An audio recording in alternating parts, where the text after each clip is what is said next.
앞뒤적으로 한번 인사합시다. 인사는 자주 할수록 좋습니다. 네, 눈빛으로 손짓으로 인사하시고요. 네, 잘 오셨습니다. 네, 온라인으로 함께 예배하는 분들에게도 주님의 이름으로 문안합니다. 직접 볼 수는 없지만 주님의 은혜로 또 문안을 나누고 주님의 이름으로 축복합니다.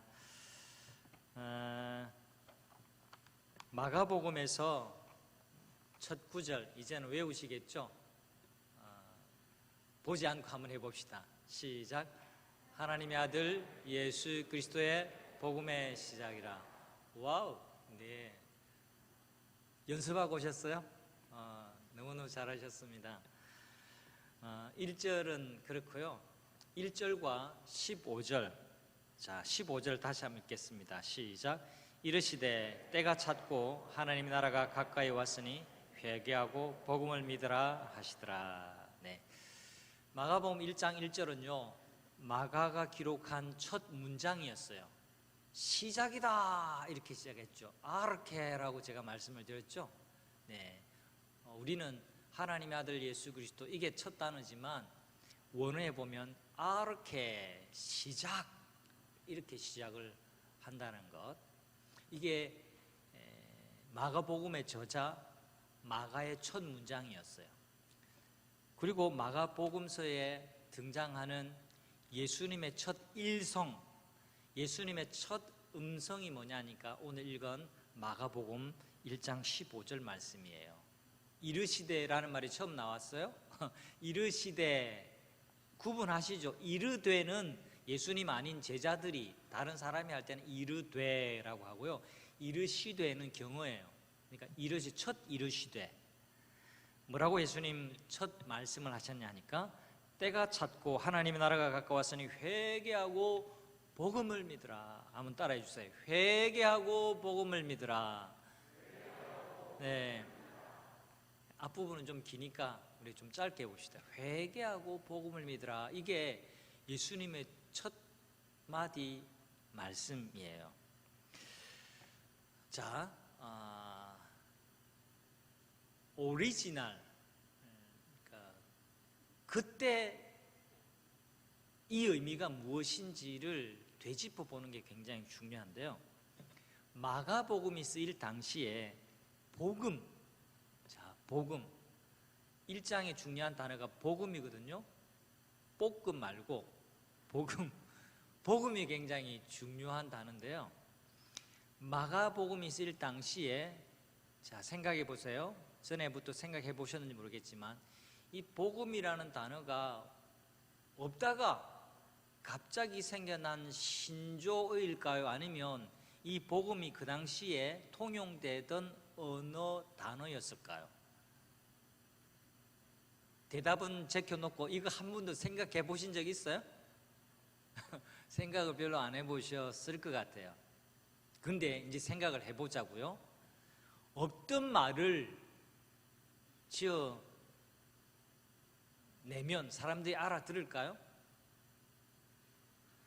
제가 이렇게 말을 거는데 사람이 내 말을 알아들으라고 말할까요? 아니면 내 말을 알아듣든지 말든지 뭐 모르겠다 하고 이렇게 말을 할까요?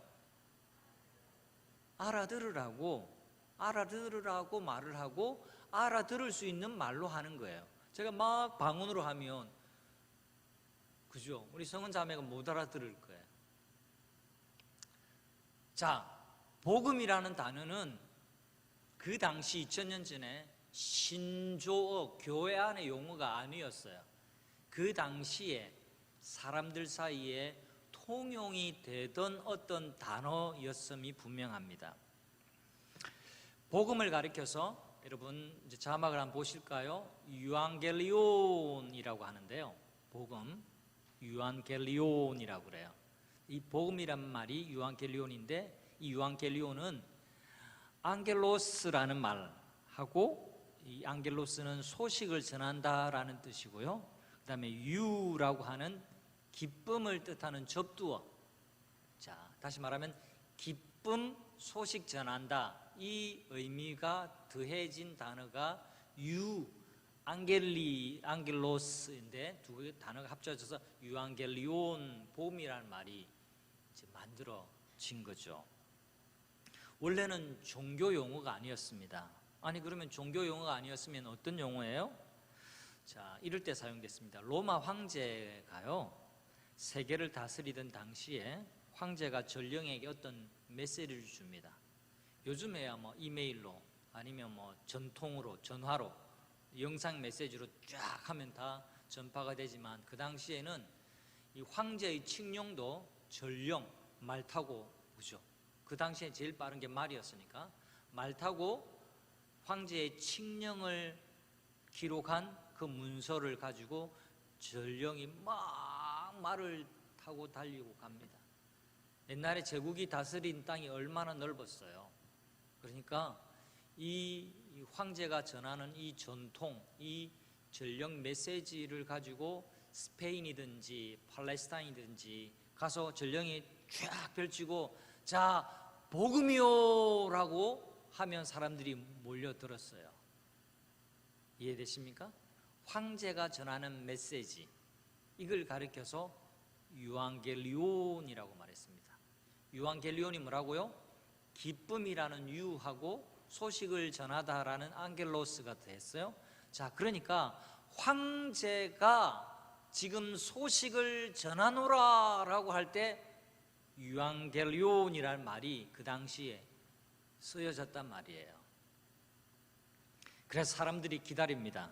황제가 주는 이 메시지, 다시 말하면 황제가 보낸 이 유앙겔리온을 들으려고 사람들이 모였고 줄을 서서 그 소식을 기다립니다. 정리하면 황제가 전해주는 소식을 유앙겔리온이라고 그랬어요. 그러나 황제가 주는 이 복음 유앙겔리온의 시작은요, 좋게 부드럽게 시작하지만 내용의 결론은 항상 백성들을 기쁘게 해주지를 못했습니다. 고작해서 주로 이런 것이었어요. 지난해까지는 세금이 얼마였는데 올해는 세금을 이만큼 정하노라, 이게 유앙겔리온에 담겼고요. 또 어느 지역에 지금 저기 북아프리카에 전쟁이 났으니까 여기에서 이 마을에서 장정 20명을 뽑아서 가야겠다라고 하는 것이 유앙겔리온이었어요.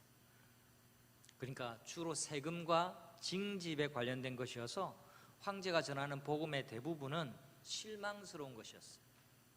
이렇게 황제에 대한 존경심이 마구 무너졌을 때에 마가는 이렇게 시작하는 책을 기록을 했습니다. 어떻게 시작했다고요? 시작이다. 뭐가 시작이에요? 복음이 시작이 되었다. 하나님의 아들 예수 그리스도의 복음이다.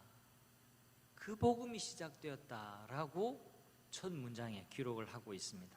여러분, 이 1절이 그러니까 엄청난 선언입니다.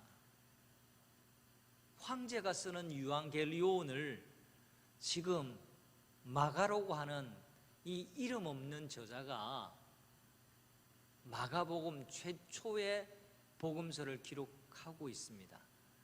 황제에 갖다 붙이는 그 복음이라는 단어를 예수 그리스도,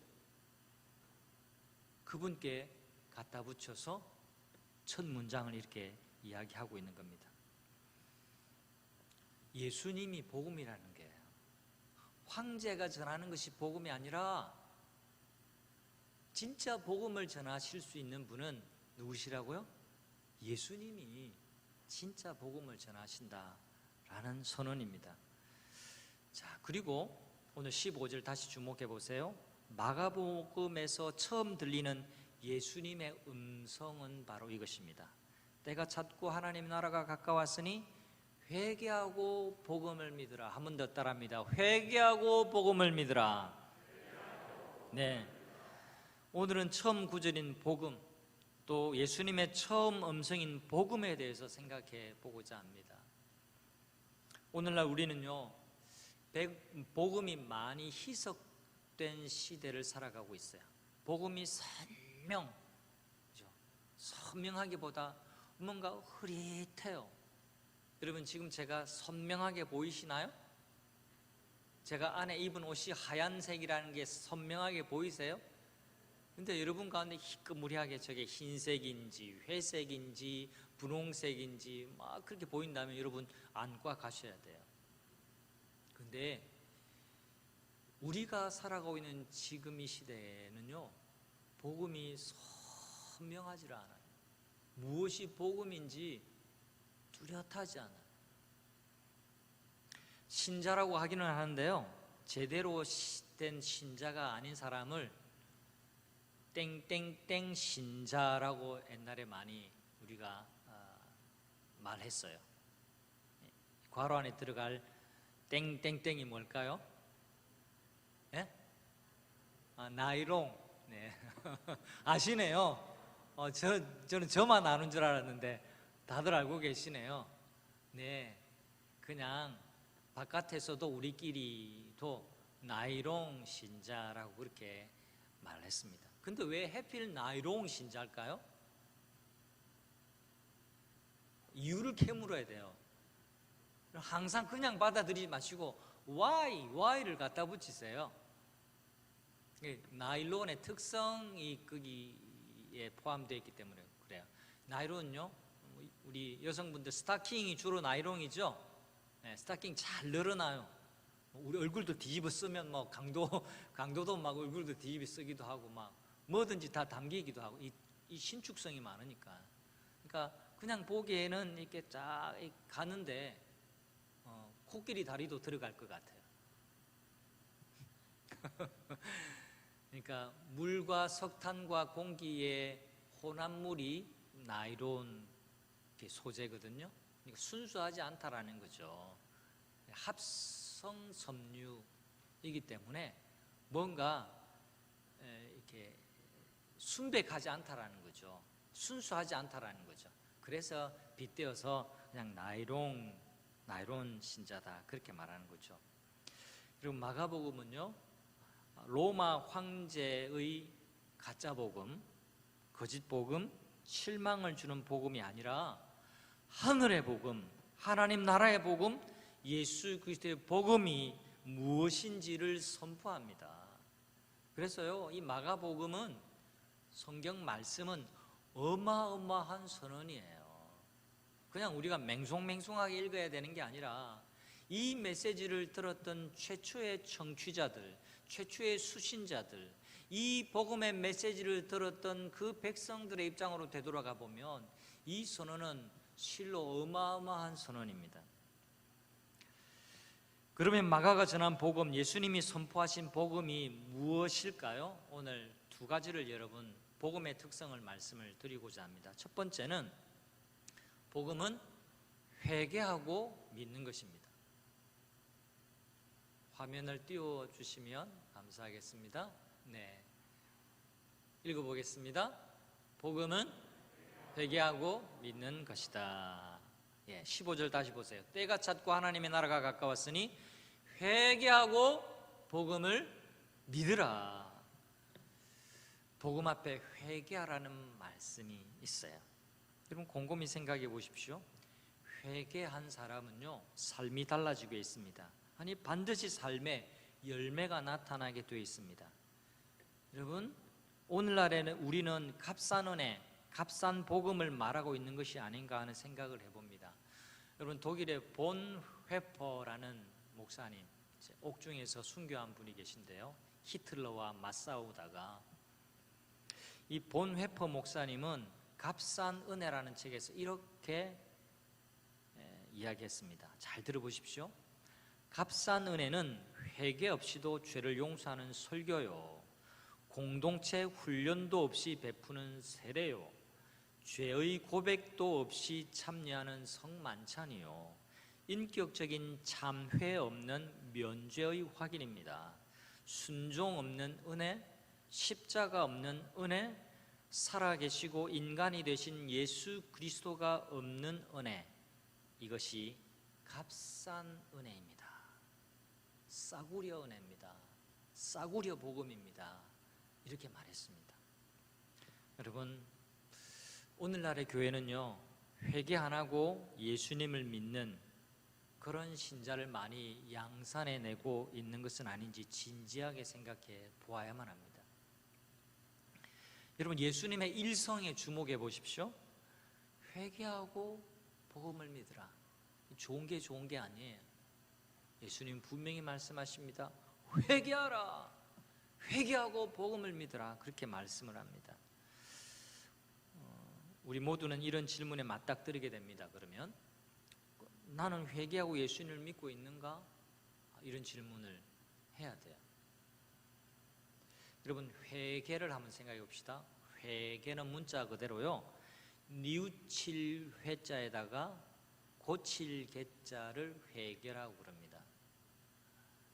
지난날의 삶을 반성하여 뉘우치고 눈물을 흘리는 것은요, 회한 겁니다. 회. 눈물 흘리고 뉘우치고 잘못했습니다 라고 용서를 구하는 건요, 회한 거예요. 회. 그걸로 끝되면 회개가 아니에요. 개가 필요합니다. 고칠 개. 이제 되돌아가서 더 이상 분을 내지 않는 겁니다. 내 성질대로 사는 게 아닙니다. 욕심 부리지 않는 겁니다. 이기적으로 살지 않는 겁니다. 정욕대로 살지 않는 겁니다. 주님 얼굴에 먹칠하는 삶을 살지 않는 겁니다. 욕하지 않는 겁니다. 돈을 사랑하지 않는 겁니다. 그래야 회개예요. 주일에 왔을 때는 설교가 은혜가 됐는지 막 눈물은 흘리는데 돌아가면 또 그대로예요. 이걸 우리나라 용어로 도루묵이라고 그러죠. 되돌아가면 똑같대요. 그건 회개한 삶이 아니라는 겁니다. 내 삶을 고치고 바꾸는 계가 일어나야 돼요. 성령의 초자연적인 역사에 의해서 회개하고 예수님을 믿는 사람은요, 그 증거가 평소의 삶에서 지속적으로 회개한다라는 겁니다.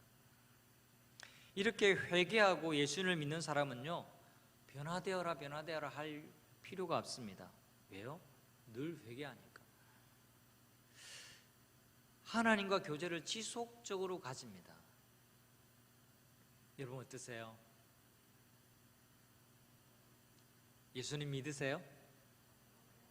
너무 무겁게 받아들이지 말고, 믿는데 내가 믿는 건 맞나? 이렇게 생각하지 말고, 예수 믿습니까? 하면 담대하게 확신 있게 한번 대답해 보세요. 여러분 예수님 믿으세요? 네. 날마다 회개하시기를 바랍니다. 회개는요, 내가 예수 믿는 그 순간에만 해야 되는 게 아니라 매일매일 해야 되는 거예요. 날마다 뉘우치고 또 눈물을 흘리고 잘못을 인정하고, 그리고 내 삶으로 돌아가서 내 행실과 내 마음을 고쳐먹는 거야. 그게 회개하는 거야. 그럼 그리스도인은요, 완벽한 사람이 된다, 이게 아닙니다. 인간론에 대해 잘 알아야 돼요. 우리는 천국 갈 때까지 완벽해질 수가 없어요. 여러분, 바깥에 계신 분들, 교회를 안 다니시는 분들보다 여러분이 더 나아서 여러분이 지금 교회 안에 있다라고 생각하시면 안 됩니다. 맞죠?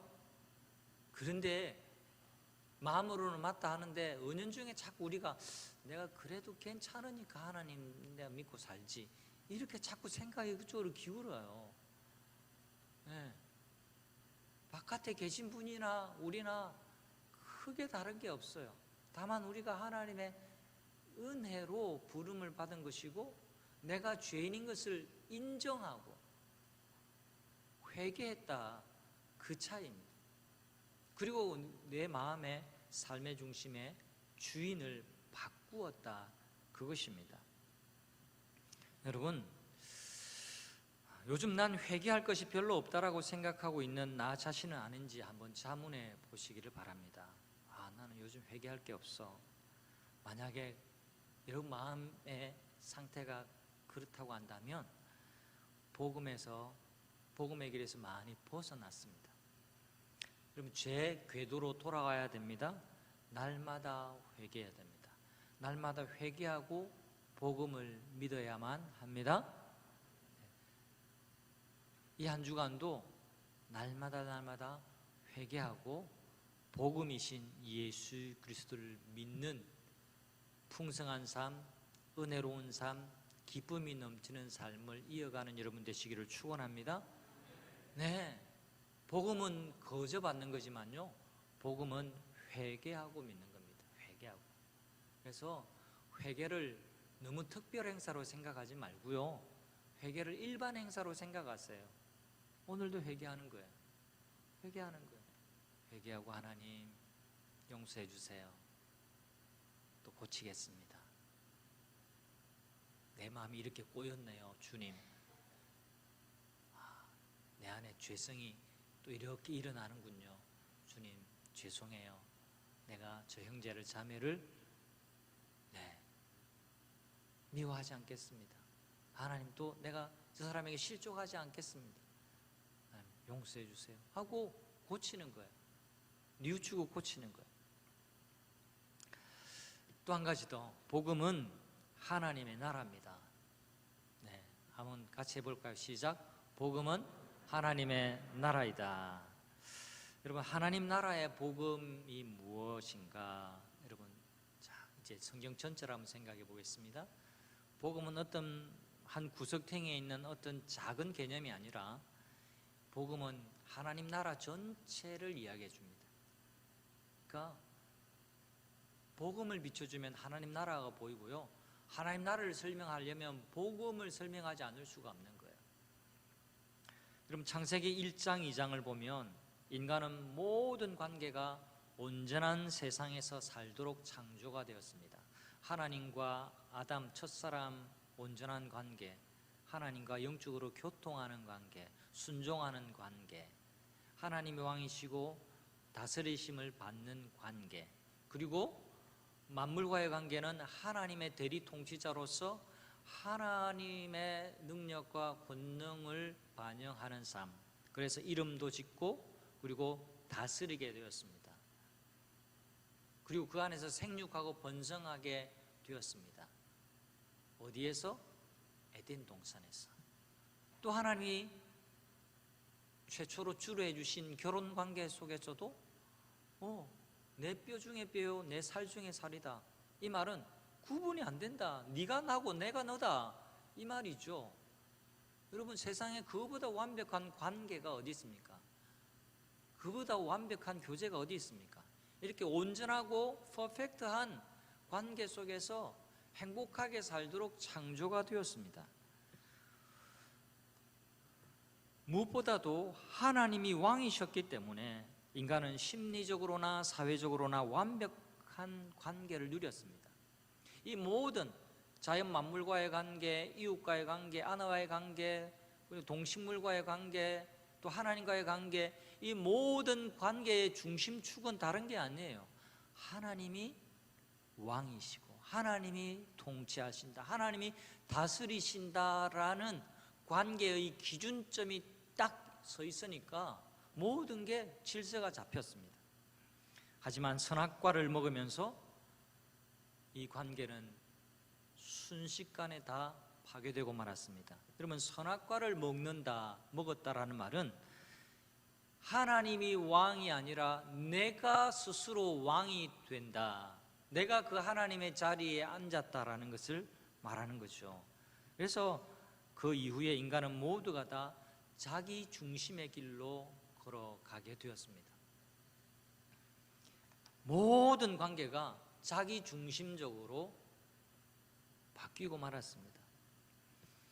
내가 잘못한 것도 저 여자 때문이고, 내가 불행해진 것도 저 남자 때문이고, 이 손가락을 잘 가르쳐야 되는데, 그죠? 저 여자 때문에 내가 이 모양이고, 그리고 저 남자 때문에 내가 지금 내 꼴이 말이 아니다라고 그렇게 오래전부터 생각하기에 이르렀습니다.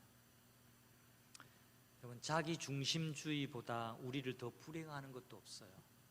여러분, 결혼생활 다 하고 계시죠? 또 앞으로 결혼생활 하실 거죠? 우리 엄전사님도 앞으로 결혼생활 할 거죠? 네.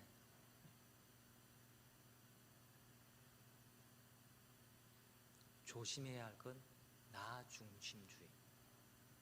부부도요, 나 중심주의에서 벗어나지 않으면 부부로 사는 게 힘들어요. 혼자 사는 것보다 힘들어요.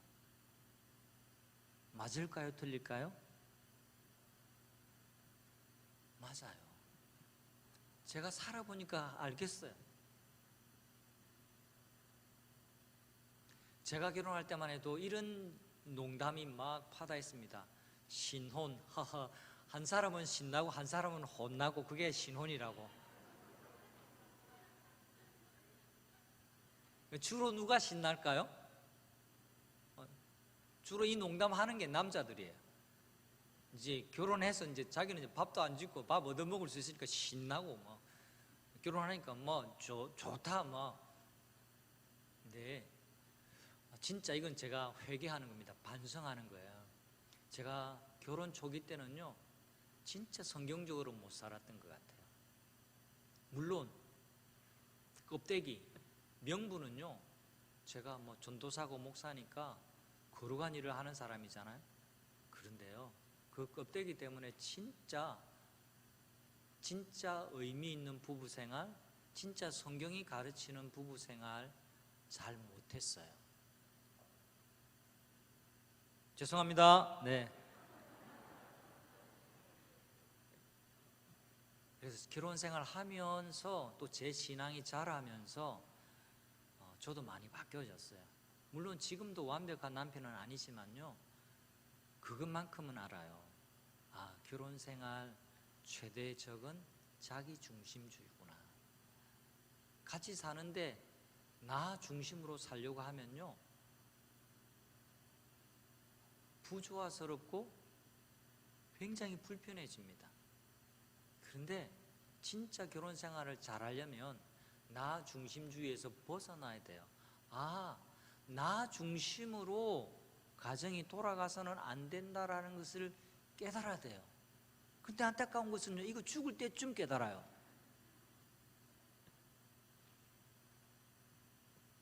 결혼 생활 몇 년 차든 마찬가지입니다. 자, 집안이 남편 중심으로 돌아가면 됩니까? 대답하기 싫으세요? 가정이 아내 중심으로 돌아가면 됩니까? 이것도 저도 안 해요. 이 그리스도인들의 결혼관, 그리스도인의 신앙관은요, 두 사람이 함께 연합하여 한 몸으로 살 때 주님 중심으로 돌아가는 가정이 가장 행복한 가정이고 가장 바람직한 가정이라고 믿는 겁니다. 믿으시기를 바랍니다. 그게 복음적인 사고예요. 원고에 없는 이야기가 조금 들어왔는데요, 자기 중심주의, 이걸 지금 제가 설명을 하는 겁니다. 내 기분이 지금 좋은가? 이것부터 계산하기 시작하면요, 제대로 일이 풀어지기 어려워요. 설교도 이 설교가 내게 기분을 좋게 하는지를 먼저 살피면 하나님의 음성은 내 속으로 들어오지 못해요. 아, 재미난 이야기 많이 해준다? 이것하고 은혜 받은 것하고는요, 별개일 수 있습니다. 이 말씀이 정말로 내게 성령님께서 내 마음문을 두드리시는 음성인지 아닌지를 귀 기울이는 그 성도에게는 복이 있을진저. 말씀은 그렇게 들어야 돼요. 남들이 나를 잘 대해주는가? 내가 성공을 했는가? 이런 것에 집중하고 살면요, 정말 삶은 재미없는 인생이 됩니다. 왜요?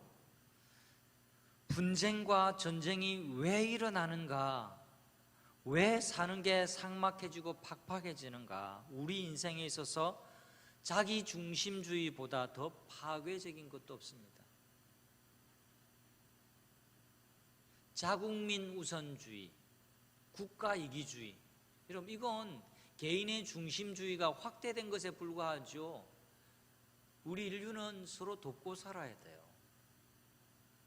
서로 불쌍히 여기면서 살아야 되죠. 물론 한계는 있어요. 우리가 끊임없이 도와줄 수는 없어요. 우리 자식까지 죽음으로 내몰고 남을 도울 수는 없어요. 우선순위는 있죠. 하지만 자기 중심주의로 철벽성을 만들고 그 중심주의로 모든 것을 하면요, 사람은 굉장히 이기적으로 변하게 되고 탐욕에 물들게 됩니다. 파괴적으로 변하게 됩니다. 여러분, 이 세상의 모든 종교와 교훈 그리고 가르침에는 공통점이 있습니다. 다양하게 말하지만요, 한 줄로 줄이면 이겁니다. 네가 네 인생의 주인이야. 네가 대장이야.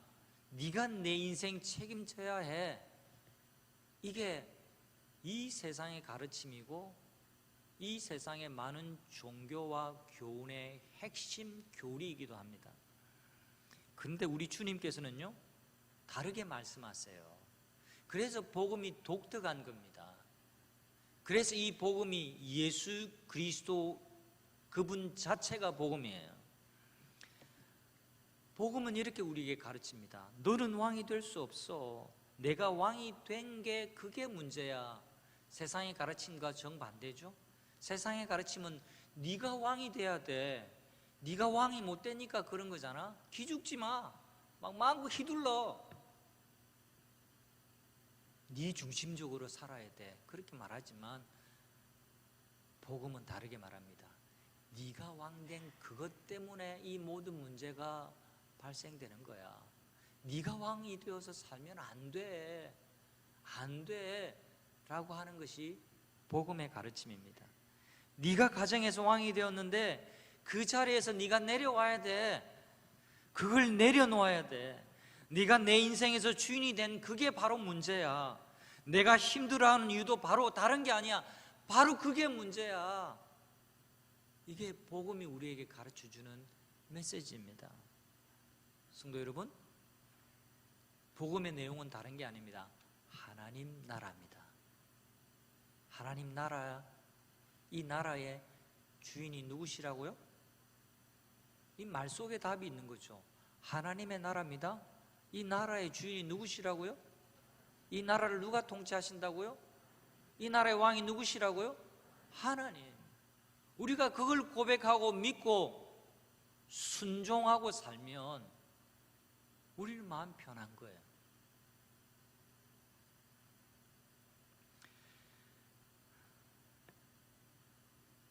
다른 말로 하면 하나님이 왕이시고 나는 왕이 아니라는 뜻입니다. 자, 오늘 신앙을 함께 고백합시다. 하나님은 왕이시고 나는 왕이 아닙니다. 한 번 더요. 하나님이 왕이시고 나는 왕이 아닙니다. 여러분, 가정에도 이게 그대로 적용이 됩니다. 우리 직장을 구하는 청년들 여러분의 지금 이 투쟁하는 삶 속에도 그대로 적용이 되는 겁니다. 결혼을 앞두고 있는 청년들에게도 적용이 되는 겁니다. 모두에게 적용이 되는 겁니다. 목회를 하고 있는 저에게도 적용이 되는 겁니다. 하나님의 왕이십니다. 저는 왕이 아닙니다. 제가 요즘 이런 기도 한다고 제가 설교 시간에 말씀드렸죠. 루터 기도를 제가 따라요. 하나님이 교회가 내 겁니까? 어때? 하나님 교회인데 알아서 하세요. 나 자러 갑니다. 요즘 이렇게 기도합니다. 그래가 너무 깊이 자가지고 새벽에 천둥 소리하고 빗소리도 못 듣는다고 제가 요즘 구박 듣고 있습니다. 하나님이 왕이시에요. 내가 하나님의 나라와 의를 구한다고 사는데 여전히 내가 왕 노릇하고 있다? 그것은 하나님의 나라와 의를 구하는 삶이 아닌 거죠. 성도 여러분, 하나님의 나라를 경험하기를 원하십니까? 그 나라의 왕 예수님이 내 삶 가운데 오시도록 끊임없이 초청하고 모셔야 합니다. 자리를 내어드려야만 합니다. 같이 찬송해 봅시다. 높은 산이 거친 들이 초막이나 궁궐이나 내 주 예수 모신 곳이 그 어디나 하늘나라. 아멘. 높은 산이나 거친 들이나 초막이나 궁궐이나 내 주님을 모신 그곳이 하늘나라. 내가 주님 모시고 가면 그곳이 하늘나라입니다. 예, 코로나 때문에 많이 힘드시죠? 우리 자영업 하시는, 또 직장을 다니셔도 지금 코로나 전국이 많이 어려운 것 많이 듣고 있습니다. 힘내시기를 바랍니다. 코로나도 언젠가는 이 또한 지나갈 줄 믿습니다. 또 뭐 위드 코로나라는 말이 또 났어요. 네, 코로나가 힘든 문제이기는 하지만요, 우리 삶을 결정적으로 무너뜨릴 만한 건 아니에요. 힘들지만 다 또 함께 이겨냅시다. 또 코로나도 하나님의 주권 속에 있는 문제일 뿐이에요. 그래서 그에 맞게 믿음으로 잘 극복해내고 견뎌내고 이겨내면 되는 겁니다. 여러분, 이거보다 더한 것도 우리가 이겨냈지 않습니까? 제가 저희 아내한테 늘 하는 말이 있잖아요. 당신은 애까지 난 여자다. 애까지.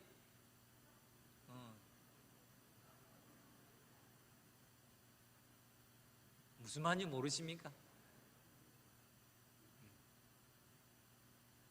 애 낳는 일이 보통 일이 아니잖아요. 그래서 아줌마가 무서운 거예요. 이런 거 생각하면 코로나 이길 수 있습니다. 그렇게 생각해야 돼요. 우리가 못 이길 문제는 없습니다. 주님을 왕으로 모시고 사는데, 주님이 우리 모든 삶의 왕이신데 우리가 극복하지 못할 이유가 어디 있습니까? 극복하지 못하고 괴로운 이유는 내가 자꾸 왕 노릇하려고 하기 때문에 그래요. 책 한 권 소개해드리고 싶습니다. 책을 오늘 들고 나오지를 못했는데요, 내 마음 그리스도의 집이라는 책인데 아주 얇은 책이에요. 30분이면 다 읽어요. 아니 30분까지도 안 걸릴 수 있어요. 그러나 내용은 오래오래 마음에 생각하고 묵상할 만한 책입니다. 제가 대학생 때부터 읽고 늘 주변 사람들에게 권하는 책입니다. 뭐라고요? 내 마음 그리스도의 집. 꼭 읽어보십시오. 읽어보지 않으신 분들은. 그게 보면 내 마음에 거실도 있고 주방도 있고 창고도 있고 안방도 있고 이렇게 이제 비유적으로 설명을 하는데요, 다 예수님을 모시고 이거 구경시켜 드리는 거예요. 그런데 진짜 내 부끄러운 것들 쌓아놓은 그 다락방은 예수님께 열어 보이고 싶지 않은 거예요. 그러면 주님이 진짜 주인이 되실 수가 없는 거죠. 그것까지 명의 이전해 드려야 내 집이 누구의 집이 된다고요? 그리스도의 집이 되는 거예요. 명의 이전도 예수님께 해드리지도 않고, 예수님 이거는 보지 마세요, 이거 보면 안 돼요, 이건 예수님과 상관없는 거예요, 잔뜩 쌓아놓고 산다면 그건 내가 주님의 것이 아니다라고 말하는 거예요.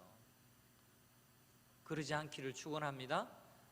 여러분의 자랑스러운 것뿐만 아니라 부끄럽고 연약한 것조차도 주님께 내어드릴 때 그때부터 자유가 선포되는 줄 믿으시길 바랍니다. 그 연약하고 무거운 짐조차도 주님께 명의 이전해 드려야 비로소 주님이 내 왕이 되셔서 내 무거운 짐, 내 아픔, 내 상처, 내 괴로움까지도 주님 담당해 주시고 주님 다스려 주시는 거죠. 주님께 맡기지도 않고 해결되지 않는다고 징징거리면 안 되는 거예요. 그거는 첫 단추가 잘못된 거죠. 내가 복음을 믿지 않는 거예요. 2000년 전에 예수님이 처음으로 외쳤던 메시지, 이 복음으로 돌아가야 되는 겁니다. 회개하고 복음을 믿으십시오. 뭘 믿으라고요? 복음을 믿으세요. 여러분 생각과 여러분의 구상, 여러분의 계획을 믿지 말고 복음을 믿으세요. 복음이 아닌 것을 붙들고 거짓 믿음 생활하는 길에서 벗어나야만 합니다. 여러분, 내 힘으로는 안 된다라고 믿는 것, 인정하는 것에서부터 복음은 출발합니다. 그 출발에서 모든 것이 시작이 됩니다. 이 시작에 예수 그리스도가 계시기 때문입니다. 믿는다라고 말은 하면서 곁에 계신 예수님께는 눈 뜨지 못하는 경우가 얼마나 많은지 몰라요. 여러분, 눈을 뜨시기를 바랍니다. 눈을 뜨십시오. 여러분, 마음에, 영혼의 눈을 뜨시기를 바랍니다. 그리고 예수님이 내 곁에 계심을 똑똑히 주목하시기를 바랍니다. 복음을 받아들이시기를 바랍니다. 내 고집과 자기 중심성을 붙들고 힘들고 괴롭게 사는 삶을 내려놓으시기를 바랍니다. 복음을 누리십시오. 누리려면 어떻게 해요? 내가 애쓰는 삶이 아니라 내 왕 되신 주님, 그 주님을 인정하고 주님께 맡기는 삶, 주님 중심으로 사는 삶을 살게 될 때에 우리는 복음을 누리는 삶을 살게 될 겁니다. 복음을 누리시고 편안해지시기를 바랍니다. 복음은 여러분에게 무거운 짐이 아닙니다. 예수님도 우리에게 내 멍에는 쉽고 어떻다고요? 가볍다라고 말씀하셨어요. 복음은요, 고행하는 게 아닙니다. 어떤 수준에 도달하기 위해서 노력하고 애쓰는 게 아닙니다. 애쓰려고 하지 말고 주인을 바꾸면 돼요. 그러면 그 주인께서 우리 삶을 인정해 가실 겁니다. 이 한 주간도 내 삶의 주인이 예수 그리스도이신 것을 인정하고 편안해지고 그 예수님 때문에 마음이 여유로워지고 평안해지는 삶 살아가는 모든 성도님들이 되시기를 축원합니다. 우리 다 함께 이 찬양 함께 부르고 싶습니다.